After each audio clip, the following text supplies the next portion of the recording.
আরে আরে, গাছের নিচে একা একা বসে আছো কেন? তেমন কিছু না, তোকে একটা কথা বলার ছিল। হ্যাঁ, কি হয়েছে বলো।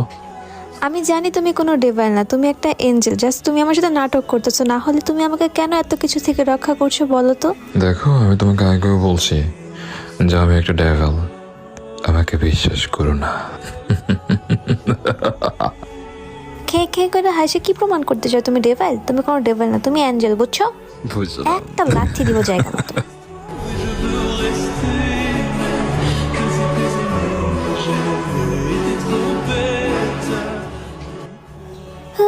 আই উইশ আমি তোর সাথে এভাবে সারা জীবন কাটিয়ে দিতে পারতাম। তুমি আমাকে ডেভিল হিসেবে কেন মানতে চাও না?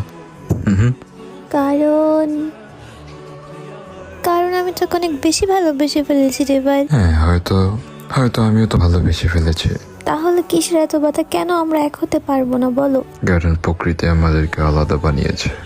পুরো একটা সপ্তাহ চলে গেল, ও আমাকে একবার দেখতেও আসলো না। এই কি অবস্থা তোমার? তুমি আমাকে ইগনোর করছো কেন? আমার সাথে একবার দেখাও করোনি। কি সমস্যা ডেভাইল? এমনি চলে যাও এখান থেকে। আমি কোথাও যাচ্ছি না, এক্ষুনি নিচে নামো। তুমি আমাকে এভাবে ফিরিয়ে দিও না ডেভিল। দেখো, আমি তোমাকে আগেও বলছি। আমি আর কিচ্ছু শুনতে চাই না। তুমি যদি আমাকে না ভালোবাসো তাহলে তোমার হাত দিয়ে আমাকে মেরে ফেলো। ও তাই? ওকে, ঠিক আছে, তাহলে তো তোমাকে আমার কাছে মরতে হবে।